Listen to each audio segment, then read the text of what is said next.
இந்த நாளில எதிரியை அழிக்க ஆயுதம் தேவையில்லை, ஆராதனையே போதும் என்ற தலைப்பிலே நாம் தேவனுடைய வார்த்தைக்குள்ளாய் செல்ல போகிறோம்.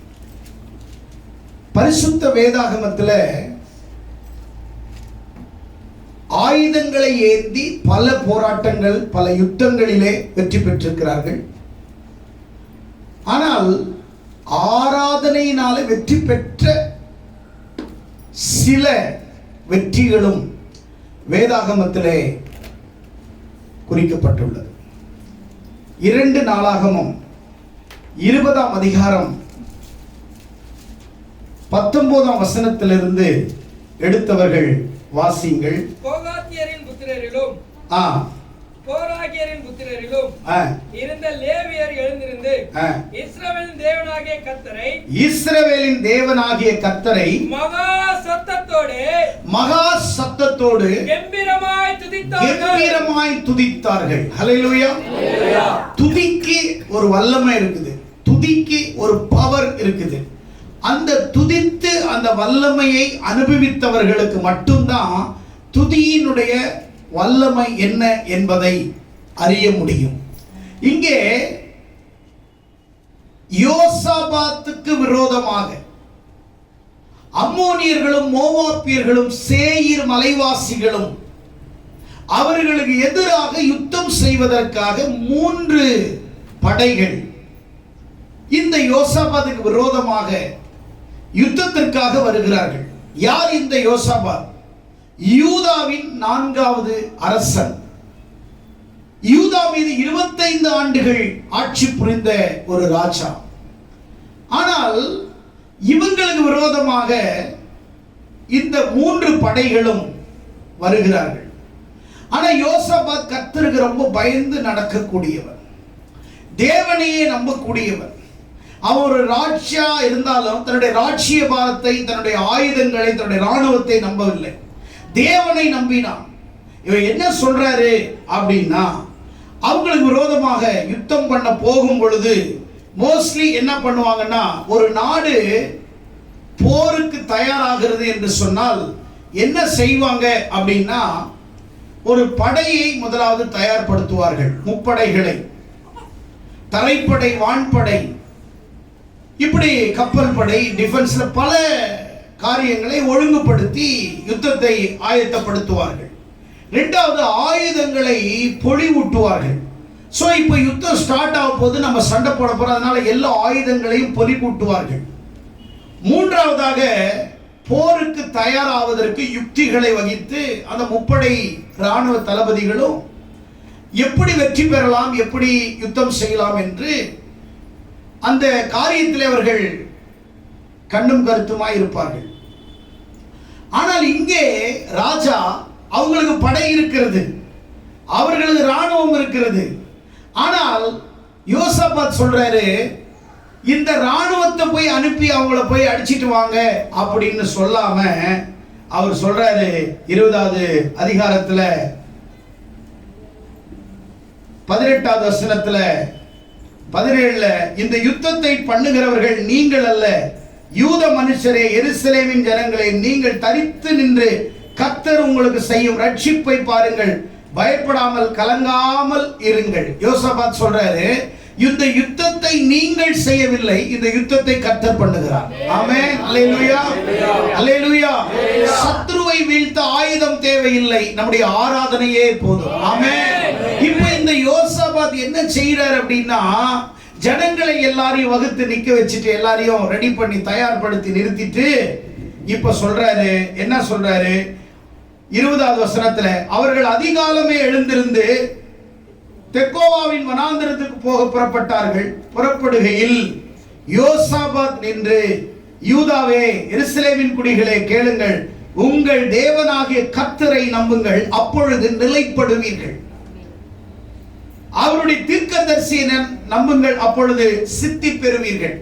யுத்தத்துக்கு போறதுக்கு முன்னாடி ராணுவத்துக்கு சொல்றார், உங்களை நீங்க நம்பாதீங்க, உங்களுடைய ஆயுதங்களை நம்பாதீங்கள், உங்கள் படையை நம்பாதீர்கள், உங்களுடைய தேவனாகிய கர்த்தரை நம்புங்கள், அப்பொழுது நீங்கள் நிலைப்படுவீர்கள், ஸ்ட்ராங் ஆவீங்க.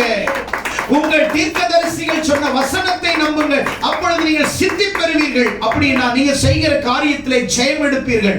நீங்கள் எடுக்கிற யுத்தத்திலே வெற்றி பெறுவீர்கள். நீங்கள் எதை நினைக்கிறீர்களோ அதிலே நீங்கள் மிகப்பெரிய வெற்றியாளர்களாக மாற வேண்டுமானால் தேவன் சொல்லுகிறதை ஒருவன் கேட்டு விசுவாசித்து நடக்கும் பொழுது அங்கே ஒரு மாபெரும் வெற்றியை, ஒரு மாபெரும் ஆசீர்வாதத்தை பார்க்க முடிகிறது. இப்படி அவர்கள் யுத்தத்திற்காக அணிவகுத்து போய்க் கொண்டிருக்கிற சூழ்நிலையிலே ஒரு காரியம் அங்கே நடக்கிறது. என்ன நடக்கிறது என்று சொன்னால், இப்பொழுது 21வது வசனத்தை வாசிக்கணும். பின்பு அவன் ஜனத்தோடு ஆலோசனை பண்ணி பரிசுத்தமுள்ள மகத்துவத்தையும் துதிக்கவும், பரிசுத்தமுள்ளவரை துதிக்கவும், ஆயுதம் அணிந்தவர்களுக்கு முன்னாக நடந்து போய் கர்த்தரை துதியுங்கள், அவர் கிருபை என்றும் உள்ளது என்று கர்த்தரை பாடவும் பாடகர்களை நிறுத்தினான். ஹல்லேலூயா. நல்ல கவனிக்கணும். இப்ப யுத்தம் வீரர்கள் அணிவகுத்து நிக்கிறாங்க. ஆனால் இவங்க தான் சண்டை போட போறாங்க எதிரிக்கு முன்னாடி. ஆனால் ஆண்டவர் அந்த யுத்தத்தை கொஞ்சம் அவர் விருப்பத்தின்படி, அவர் சித்தத்தின்படி ஆண்டவர் அந்த யுத்தத்தை சில காரியங்களில் ஒரு மாற்றத்தை செய்து அங்கே அணிவகுத்து நிக்கிறதுக்கு முன்னாடி பாடகர்கள் நின்றார்கள். யார் நின்னாங்க? பாடகர்கள் நின்றார்கள். அவர்கள் எப்படி பாடி ஆராதிச்சாங்க? அவங்க கர்த்தரை துதியுங்கள், அவர் கிருபை என்றும் உள்ளது என்று கர்த்தரை பாடவும் பாடகர்களை நிறுத்தினார்கள். அவர்கள் பாடி துதி செய்ய தொடங்கிய போது, நல்ல கவனிங்க, பாடி துதி செய்ய தொடங்கிய போது யூதேயாவுக்கு விரோதமாய் பதிவிருந்த அம்மோன் புத்திரரை, மோவாபியர், சேயர் மலை தேசத்தாரையும் ஒருவருக்கு விரோதமாக ஒருவரை கர்த்தர் எழுப்பினதினாலே அவர்கள் வெட்டுண்டு விழுந்தார்கள். கரங்களை தட்டி ஆண்டவரே. அவர்கள் பாட தொடங்கிய போதே வெற்றி பெற்று விட்டார்கள். யுத்தம் டிக்ளரே ஆகல, ஆனா ஜெயிச்சிட்டாங்க. யுத்தம் ஸ்டார்ட்டே ஆகல, ஆனா ஜெயிச்சிட்டாங்க. யோசித்து பாருங்க, பிரமிக்கிற மாதிரி இருக்குது. யோசிக்கும் பொழுது யுத்தம் ஸ்டார்ட் ஆகுது, ஆராதனை வீரர்கள் முன்னாடி நின்று பாட தொடங்குறாங்க. தொடங்கின உடனே கர்த்தர் அவங்களுக்குள்ளே யுத்தம் செய்ய ஆரம்பிச்சிட்டார். ஆமென். அல்லேலூயா. அல்லேலூயா. சில நேரங்களிலே எதிரியை அழிப்பதற்கு நாம் ஆயுதங்களை பயன்படுத்துகிறோம், நம்முடைய மூளையை பயன்படுத்துகிறோம், நம்முடைய அறிவை பயன்படுத்துகிறோம், அவனை எப்படி அழிக்க வேண்டும் என்று. சிலரை அழிப்பதற்காக ஆயுதத்தை எடுத்து பயன்படுத்துகிறார்கள், சிலரை அழிப்பதற்காக அவர்கள் மூளையை பயன்படுத்துகிறார்கள், சிலரை அழிப்பதற்காக அவர்களுடைய சொல்லை ஆயுதமாய் பயன்படுத்துகிறார்கள். ஆனால் தேவன் எதிரியை அழிப்பதற்கு ஆயுதத்தை பயன்படுத்தவில்லை. ஜனங்களுடைய ஆராதனை, துதியை, பாடலின் மூலம் அவர்களுக்கு ஒரு மாபெரும் வெற்றியை, ஆசீர்வாதத்தை அந்த இடத்திலே கர்த்தர் அவர்களுக்கு ஒரு மாபெரும் வெற்றியை கொடுத்தார் என்று நாம் பார்க்கிறோம். பிரியமானவர்களே, இங்கே இவர்கள் யார் பாடி துதித்தார்கள் என்றால் கோராகின் புத்திரர்கள். அவர்கள் பாடி துதிக்க தொடங்கிய போதே ஆண்டவர் ஜெயத்தை ஆரம்பித்து விட்டார். யார் இந்த கோராகின் பிள்ளைகள் என்று சொன்னால், என்னாகமம் 16ஆம் அதிகாரத்திலே இந்த கோராகின் தகப்பன் மோசேக்கு விரோதமாக, ஆரோனுக்கு விரோதமாக எழும்பியவன், ஊழியத்துக்கு எதிராக எழும்பியவன், ஊழியக்காரருக்கு எதிராக பேசினவன், ஊழியத்தை எதிராக செயல்பட்டவன், சபைக்கு எதிராக செயல்பட்டவன். மோசேயை தான் கர்த்தர் பயன்படுத்துவாரா, எங்களை பயன்படுத்த மாட்டாரா என்று தங்களை நியாயப்படுத்திக் கொண்டவர்கள். ஆனால் கர்த்தர் மோசே தேவனுக்கு பிரியமானவனாய் இருந்ததினால கோராகையும் அவனுடைய குடும்பத்தையும் அவருடைய பொருளையும் அவன் உண்டானவைகளையும் தேவன் பூமி பிளந்து அவர்களை உயிரோடு விழுங்கிக் கொண்டது என்று என்னாகமம் 16ஆம் அதிகாரத்திலே வாசிக்கிறோம். அவரோடு இருந்த பிரபலமான தூபகலசத்தை பிடித்திருந்த 250 பேர் தீயினாலே சுட்டெரிக்கப்பட்டார்கள்.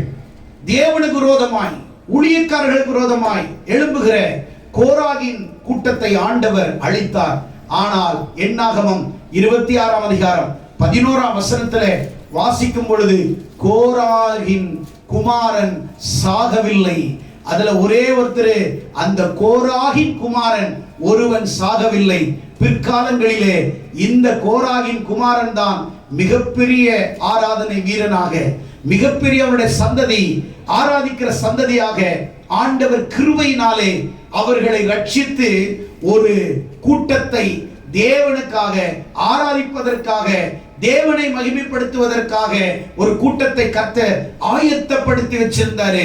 கர்த்தர் அவர்கள் மூலமாக தான் இந்த இடத்திலே என்ன செய்கிறார்கள் வாசிப்போம் என்றால், இங்கே எடுத்தவர்கள் வாசிங்கள் 19வது வசனம். கோகாத்தின் புத்திரிலும் கோராகின் புத்திரிலும் இருந்த லேவியர்கள் எழுந்து இஸ்ரவேலின் தேவனாகிய கர்த்தரை மகா சத்தத்தோடு கம்பீரமாய் துதித்தார்கள். ஆமென். ஹல்லேலூயா, ஹல்லேலூயா, ஹல்லேலூயா. கோராகியரின் ஏற்கனவே தண்டிக்கப்பட்ட ஒரு குடும்பம். ஆனால் ஆண்டவர் கிருபையாக இவர்களை ஆண்டவர் மீட்டெடுத்து மறுபடியும் அவர்கள் துதி செய்யக்கூடியவர்களாக, ஆண்டவர் ஊழியம் செய்யக்கூடியவர்களாக ஆண்டவர் அவர்களை எழுப்பினார் என்று நாம் வாசிக்கிறோம். கோராகின் பிள்ளைகள் துதியாளர்களாக, துதிக்கிறவர்களாக கர்த்தர் மாற்றினார். கோராகின் பிள்ளைகள் தந்தை இறந்த பிறகு தந்தையின் வழியிலே நடக்கவில்லை. தங்களை தாழ்த்தி துதியின் ஆராதனை வீரர்களாக மாறினார்கள். தங்கள் தந்தையின் வழியை தெரிந்து கொள்ளாமல் ஆவிக்குரிய பாதையை அவர்கள் திறந்தார்கள். அப்படியானால் பிற்காலங்களிலே வாசிக்கும் பொழுது சங்கீதம் 42ல 44, 46, 47, 48, 49, 85, 87, 88 ஆகிய சங்கீதங்களை அவர்களுடைய கோராகின் சந்ததிகள் பிற்காலத்திலே அநேக சங்கீதங்களை எழுதினார்கள். எந்த ஒரு குடும்பம் தண்டிக்கப்பட்டதோ, எந்த ஒரு குடும்பம் தேவனால் அழிக்கப்பட்டதோ, அதே குடும்பத்திலே அவனுடைய குமாரன் மீது கிருபையாயிருந்து அவனை பிற்காலங்களிலே அவனை ஊழியத்திலே ஆராதனை வீரனாக இசை வாசித்து கர்த்தருக்காக ஊழியம் செய்யக்கூடிய ஒரு நல்ல ஊழியக்கார சந்ததியை ஆண்டவர் தெரிந்து கொண்டு அங்கே அவர்கள் பாடி துதி செய்ய தொடங்கிய போது எதிரிகள் தங்களுக்குள்ளே வெட்டி தங்களுக்குள்ளே எல்லாரும் விழுந்து போனார்கள். பிரியமானவர்களே, அதனாலதான் சங்கீதக்காரனாகிய தாவீது சொல்லுகிறான், என் சத்துருக்களுக்கு முன்பாக கர்த்தர் எனக்கு ஒரு பந்தியை ஆயத்தப்படுத்துவார். ஆமென், ஹல்லேலூயா. சத்துருக்களுக்கு முன்பாக கர்த்தர் நமக்கு ஒரு பந்தியை ஆயத்தப்படுத்துவார். ஆமென், ஹல்லேலூயா, ஹல்லேலூயா. இந்த இடத்திலே அவர்கள் படையை நம்பவில்லை, பாடலை நம்பினார். கரங்களை தட்டி. ஆயுதத்தை நம்பவில்லை, ஆராதனையை நம்பினார்கள். அவர்கள் படைக்கு முன்பாக அவர்கள் வாள் பிடித்து நிற்கவில்லை, கவசம் அணியவில்லை, ஆனால் துதியின் ஆயுதத்தை அணிந்தார்கள். துதியினாலே எதிரிகள் வெட்டுண்டு வெளியே செய்யும்படி தேவன் அவர்கள் வாயிலே துதியை ஏற்படுத்தினார். ஹல்லேலூயா, ஹல்லேலூயா. பைபிள் அநேக இடத்துல பார்க்கிறோம், அநேக இடங்கள்ல பார்க்கிறோம். எரிகோவின் சுவர் எப்படி விழுந்தது? துதியினால, அவர்கள் ஆராதித்ததினால. சத்தமில்லாமல் அந்த சுவர் சரிந்தது. மக்களுடைய சத்தத்தினாலே எரிகோ விழவில்லை, தேவனுடைய சித்தத்தினாலே விழுந்தது. கரங்களை தட்டி ஆண்டவரை மகிமைப்படுத்துவோம். சில நேரத்தில் நீ நினைக்கிற என்னுடைய சத்தத்தினால விழுந்தது என்ன? இல்லை, தேவன் உன்னோடு இருக்கிறதினாலே, அவருடைய சித்தத்தினாலே உனக்கு எதிராக இருக்கக்கூடிய எரியோக்கள், உனக்கு எதிராக இருக்கிற சுவர்களை, நடுச்சுவர்களை, எதிரியின் மதில்களை உனக்கு முன்பாக நீ வளரக்கூடாதபடி, உள்ளே வரக்கூடாதபடி, அல்லது எரிகோவில் நீ பிரவேசிக்க கூடாதபடி உனக்கு அந்த சுவர் தடையாயிருக்கலாம். ஆனால் தம்முடைய ஜனங்கள் செல்வதற்கு எதெல்லாம் தடையாயிருக்கிறதோ அதை அவருடைய சித்தத்தினாலே ஆண்டவர் அந்த மதில்களை உடைக்க அவர் சித்தமுள்ளவராயிருக்கிறார்.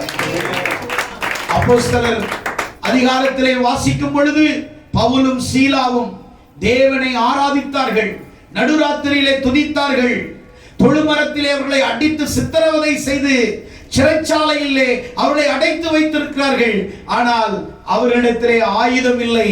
ஆனால் அவர்கள் நடு ராத்திரியிலே தேவனை துதித்து பாடி அவர்கள் ஆண்டவரை ஆராதித்த பொழுது திடீரென்று சிறைச்சாலையின் கதவுகள் தானாய் திறவுண்டது, சங்கிலிகள் விழுந்தது, சங்கிலிகள் அறுந்தது. நீ பாட துதி செய்யும் போதே உனக்கு எதிராக இருக்கிற சங்கிலிகளை ஆண்டவர் நிர்மூலமாக்க போகிறார். நீ பாட துதிக்க செய்யும் பொழுதே உனக்கு எதிராக இருக்கிற கதவுகள் தானாய் திறக்க போகிறது. சத்துரு கொண்டு வந்த எல்லா காரியங்களையும் ஆண்டவர் நிர்மலமாக்க போகிறார்.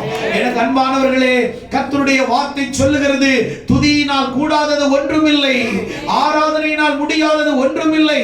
அநேக இடங்களிலே அவர்கள் ஆராதித்து ஜெயித்தார்கள், அநேக இடத்தில் அவர்கள் துதித்து ஜெயித்தார்கள், அநேக இடத்திலே தேவனை மகிமைப்படுத்தினார்கள். சில நேரங்களிலே எதிரியை அழிப்பதற்காக நாம் எதை பயன்படுத்தலாம் என்று நினைக்கிறோம், எந்த யுக்திகளை கையாளலாம் என்று நினைக்கிறோம். இல்லை எதிரியை அழிப்பதற்கு பொய்யான பிரச்சாரம் செய்யலாமா, அல்லது எதிரியை அழிப்பதற்காக நம்முடைய சுயஞானத்தை நாம் நம்பலாமா என்று நினைக்கிறோம். இல்லை இல்லை இல்லை, ஆண்டவர் சொல்லுகிறார், யுத்தம் உங்களுடையதல்ல, யுத்தம் என்னுடையது. யுத்தம் உங்களுடையதல்ல, யுத்தம் என்னுடையது. 3 தேசத்தை சார்ந்த படைகளை ஆண்டவர் ஒருவரை ஒருவர் அவர்களே வெட்டுண்டு விழுந்து போனார்கள். கர்த்தர் நமக்காக யுத்தம் செய்வார். சத்துருக்களை அழிக்க ஆயுதங்களை எடுக்காதீர்கள். நீங்கள் ஆராதிக்கிற ஆராதனையே ஆயுதத்தை காட்டிலும் வல்லமையானது, பவரானது, ஆசீர்வாதமானது. எத்தனை பேர் விசுவாசிக்கிறீர்கள்? எத்தனை பேர் நம்புறீங்க? ஹல்லேலூயா, ஹல்லேலூயா, ஹல்லேலூயா. போரையே நடத்தவில்லை, ஆனால் வெற்றி பெற்று விட்டார்கள். போரே நடக்கவில்லை, ஆனால் ஜெயித்து விட்டார்கள். உனக்கு எதிராக ஒரு மிகப்பெரிய போர் தொடர்ந்து தாக்குதல் நடத்த வேண்டும் என்று ஆயத்தமான சூழ்நிலையிலே உன்னை அழிக்க வேண்டும் என்று உலகம் ஒரு போரை உனக்கு விரோதமாய் தொடங்க வேண்டும் என்று ஆயத்தப்படுத்தலாம்.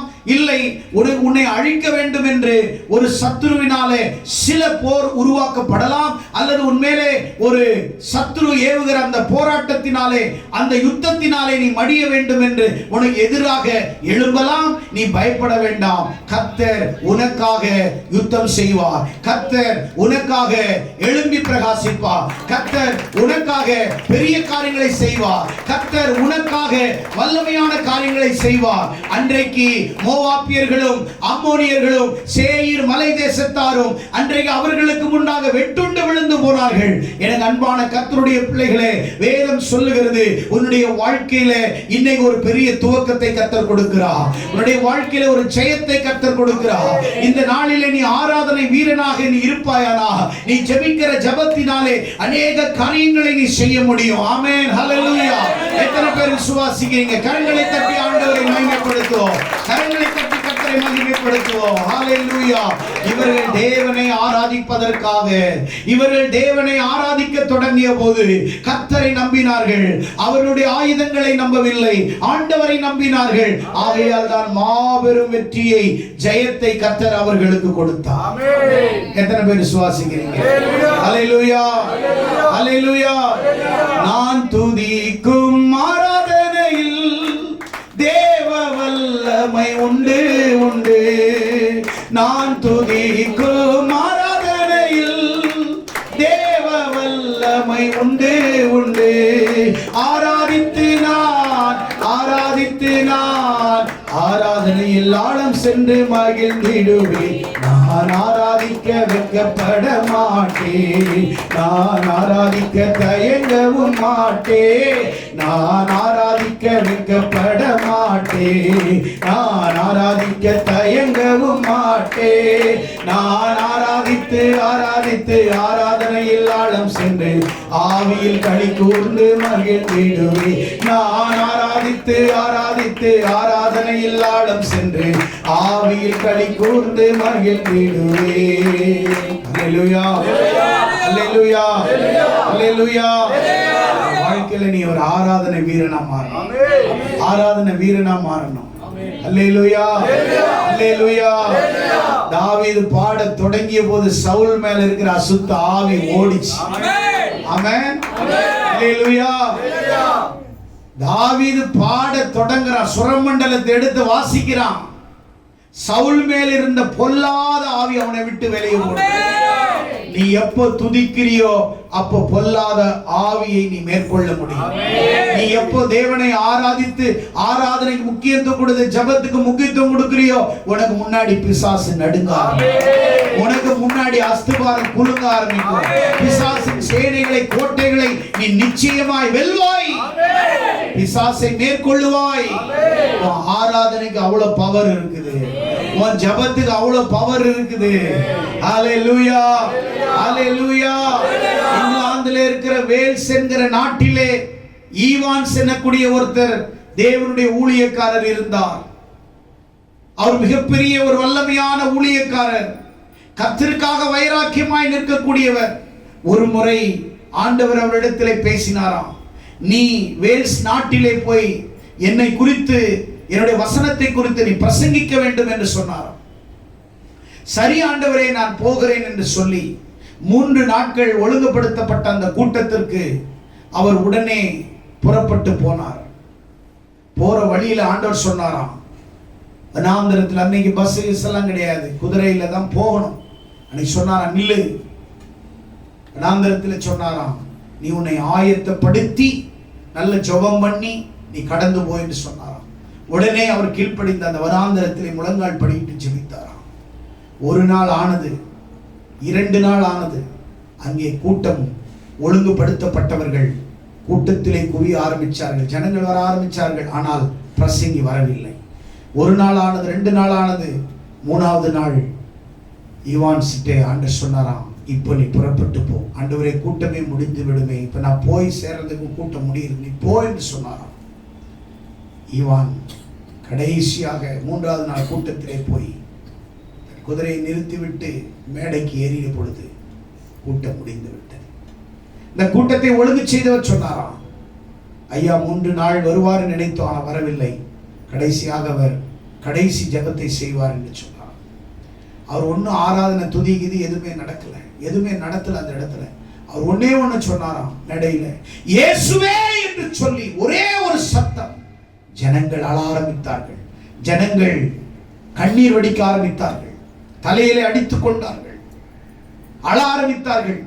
மீண்டும் 3 நாட்கள் அல்ல, பல நாட்கள் அந்த கூட்டம் தொடர்ந்தது. இயேசுவே என்று சொன்ன வார்த்தை, அந்த இயேசுநாதர் அநேகரை தொட ஆரம்பிச்சார், அநேகரை விடுவிக்க ஆரம்பிச்சார், அநேகரை விடுதலை கொடுக்க ஆரம்பிச்சார். வேல்ஸ் நாட்டில் இருக்கிற திரையரங்கள் மூடப்பட்டன, களியாட்டி விடுதிகள் மூடப்பட்டன, திரையரங்க கொட்டாய்கள் மூடப்பட்டன, எல்லா விதமான மதுக்கள் மூடப்பட்டன. அங்கே எல்லா விதமான பாவங்கள் இழுத்து மூடப்பட்டது. ஒரே ஒரு வார்த்தை, இயேசு என்று சொல்றதுக்கு முன்னாடி தன்னை ஆயத்தப்படுத்தினார். தேவ பிரசன்னத்தாலே நிரப்பினார், தேவ வல்லமையினால் நிரப்பினார், தன்னை அபிஷேகத்தால் நிரப்பி, அப்படியே அபிஷேகத்தினால் நிரம்பி ஆண்டவரை மகிமைப்படுத்தும் பொழுது தேசத்திலே எழுப்புதல் நடக்கும், சபைகளிலே மாற்றம் உண்டாகும். தேவனுக்காக எழும்ப நீ பிரகாசிக்க நினைக்கும் பொழுது, நீ தேவனை துதிக்க நினைக்கும் பொழுது சாத்தான் அநேக தடைகளை கொண்டு வரலாம். பயப்படாதே, உன்னை கொண்டு கர்த்தர் பெரிய ரட்சிப்பை செய்ய வல்லவர். உன்னை கொண்டு ஆண்டவர் மாபெரும் வல்லமையான காரியங்களை செய்ய அவர் உண்மை உள்ளவராய் இருக்கிறார். ஆனால் நீ விசுவாசிக்க வேண்டும், நீ விசுவாசிக்க வேண்டும். ஆண்டவர் உனக்கு ஆயுதத்தை கொடுக்கவில்லை, உனக்கு ஆராதனை கொடுத்திருக்கிறார். எத்தனை பேர் விசுவாசிக்கிறீர்கள்? நம்மிடத்திலே படை இல்லாமல் இருக்கலாம், நம்மிடத்திலே பணம் இல்லாமல் இருக்கலாம், ஒருவேளை நம்மிடத்திலே வாள் இல்லாமல் இருக்கலாம், ஆயுத தளவாடங்கள் இல்லாமல் இருக்கலாம். ஆனால் என்னுடைய வாயிலே துதி இருக்கிறது, என்னுடைய வாயிலே தேவனை ஆராதிக்கிற துதி இருக்கிறது, என்னுடைய வாழ்க்கையிலே ஆண்டவரை ஆராதிக்கிற ஆயுதமாகிய துதி இருக்கிறது. அதை கொண்டு நான் ஜெயிப்பேன், அதை கொண்டு நான் இந்த தேசத்தை மாற்றுவேன், அதை கொண்டு நான் பெரிய எழுப்புதலை கொண்டு வருவேன் என்று நீங்கள் விசுவாசிப்பீர்களானால் இன்றைக்கு ஆண்டவர் உங்களை பார்த்து சொல்லுகிறார், பயப்படாதே. எப்படி அங்க கோராகின் புத்திரர்கள் பாடத் தொடங்கிய போது எதிரிகள் தங்களுக்குள்ளே வெட்டுண்டு மடிந்தார்கள். 3 தேசமும் வெட்டுண்டு மடிந்தது. யூதாவுக்கு முன்னாடி அவர்கள் விழுந்து போனார்கள். ஒரு சிங்கிள் வர்ஷிப், முழுசா கூட பாடல, யுத்தமே இல்லாம வெற்றி பெற்றார்கள். ஆண்டவர் அவங்களுக்காக யுத்தம் செய்தார், அவங்களுக்காக யுத்தம் செய்தார். இஸ்ரவேல் ஜனங்கள் எகிப்திலிருந்து வரும் பொழுது, அவர்கள் செங்கடல் பிளந்து அவர்கள் கடந்து வரும் பொழுது, வெற்றி பெற்ற உடனே மிரியாம் டாம்பரின் எடுத்து ஆண்டவரை பாடி துதித்தாள். ஆண்டவர் செய்த வெற்றியை கொண்டாடினாள். ஆராதனைக்கு அவ்வளவு பவர் இருக்கிறது, ஆராதனைக்கு அவ்வளவு துதி வல்லமை இருக்கிறது. துதிக்கு மேல் வீட்டு அறையிலே ஜனங்கள் பாடி துதித்து ஜெபித்துக் கொண்டிருந்த பொழுது பரிசுத்த ஆவி அவர் மேல் ஊற்றப்பட்டார். ஆவின் அபிஷேகத்திலே நிரப்பப்பட்டார்கள். முதலாம் நூற்றாண்டு கால திருச்சபையிலே ஒரு பெரிய எழுப்புதல் வந்தது, பெரிய மாற்றம் வந்தது. உன்னுடைய வாழ்க்கையில நீ ஒரு துதிக்கிற ஆராதனை வீரனாக, ஆராதனை வீராங்கனியாக நீ வர வேண்டும். கோராகின் பிள்ளைகள் ஆண்டவருக்காக பிற்காலங்களில் எழுப்பி பிரகாசித்தார்கள். அவருடைய தந்தை ஊழியத்துக்கு விரோதமாய் மரித்து போனான். ஆனால் அவனுடைய பிள்ளைகள், என் தந்தை, என் ஆண்டவரின் தந்தை அடித்து விட்டார் என்று சொல்லாமல், என் தந்தை செய்த தவறை நான் செய்யக்கூடாது, அவர் நடந்த வழியிலே நான் நடக்கக்கூடாது, தங்களை தாங்களே அர்ப்பணித்து தாழ்த்தி தேவ சமூகத்தில் இருந்தார்கள். ஆண்டவர் உங்களுக்கு இன்னைக்கு எதிரியை அழிக்க ஆராதனை என்கிற ஆயுதத்தை கொடுத்திருக்கிறார். ஆராதனை என்கிற ஆயுதத்தை கொடுத்திருக்கிறார். ஜெபத்தோடு போ, முழங்கால் படி, ஜெபிக்க ஆரம்பி. கர்த்தர் உனக்காக யுத்தம் செய்வார். கர்த்தர் உனக்காக பரிந்து பேசுவார். கர்த்தர் உனக்காக எழும்பி பிரகாசிப்பார். நீ பயப்பட வேண்டிய அவசியம் இல்லை, நீ கலங்க வேண்டிய அவசியம் இல்லை. அன்றைய ஒரு கோலியாத்தை வீழ்த்துவதற்கு தேசமே பயந்து நின்றது. ஆனா ஆடு மேய்த்து கொண்டிருந்த தாவீது அவனை பார்த்து சொன்னான், யுத்தம் என்னுடையதல்ல, கர்த்தருடையது. நீ நிந்திக்கிற இயேசு கிறிஸ்துவின் நாமத்தினாலே உன்னிடத்திலே வருகிறேன். தேவன் ஈட்டியினால் ரட்சிக்கிறவர் அல்ல என்பதை இன்றைக்கு உலகம் அறிய வேண்டும். ஆயுதங்களினாலே ஒருவனை மீட்பதற்கு ஆண்டவர் ஆயுதங்களினால் மீட்பார் என்று அல்ல. இந்த உலகம் ஆயுதம் இல்லாமலே என் ஆண்டவர் மீட்க வல்லவர். அநேகர் ஆராதனையினால் தொடப்படுகிறார்கள், அநேகர் ரட்சிக்கப்படுகிறார்கள், வார்த்தையினால் தொடப்படுகிறார்கள். அவருடைய வார்த்தைக்கு வல்லமை இருக்கிறது, அவருடைய ஆராதனைக்கு வல்லமை இருக்கிறது, அவருடைய வார்த்தையின் பிரசன்னத்துக்கு வல்லமை இருக்கிறது. எத்தனை பேர் விசுவாசம்? எத்தனை பேர் நம்புறீங்க? எத்தனை பேருடைய வாழ்க்கையில நீங்கள் ஆராதனை வீரர்களாய் மாறப்போம்? ஆமென், ஹல்லேலூயா. ஜெபிக்கிறவங்களுக்கு ஒரு குறை கூட இருக்காது, ஆராதிக்கிறவங்களுக்கு ஒரு குறை கூட இருக்காது. சங்கீதத்துல வாசிச்சீங்கன்னா, கர்த்தர் நல்லவர், அவர் கிருபை என்றும் உள்ளது. சண்டே ஒரு நாள் வந்து ஆராதிக்கிறது அல்ல, ஞாயிற்றுக்கிழமை ஒரு நாள் வந்து பாடுறதல்ல. உன் வாழ்க்கையே நீ ஆராதனை வீரனாய் மாற வேண்டும். தாவீதுக்குள்ள அந்த அபிஷேகம் இருந்தது. அவன் பாடி துதிக்கி அவன் வந்து சுரமண்டலத்தை வாசிக்கும் பொழுது அசுத்தாவை விட்டு விலகியது.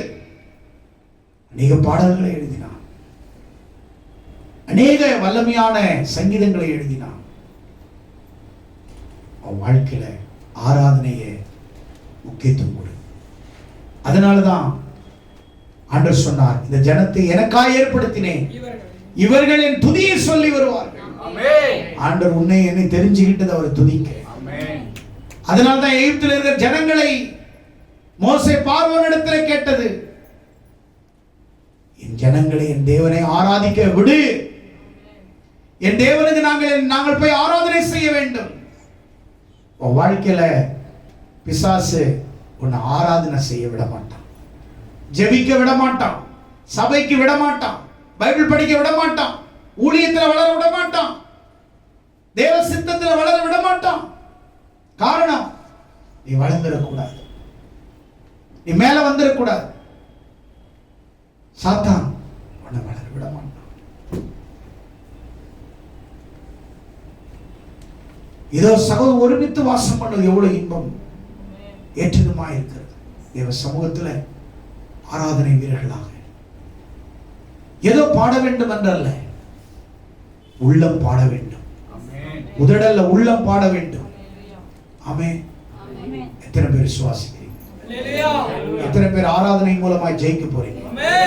ஆராதனை மூலமா சத்துரு எத்தனை பேர் வீழ்த்த போறீங்க? கர்த்தர் செய்வாரா இல்லையா? ஆயுதத்தை நம்பாதே, ஆராதனை நம்பு. படையை நம்பாதே, பாடலை நம்பு. படையை நம்பாதே, படைத்தவரை நம்பு. ஆமென். ஹல்லேலூயா. வாயில துதியின் ஆயுதம் இருக்கு. வாயில துதியின் ஆராதனை மிகப்பெரிய ஆயுதம் இருக்குது.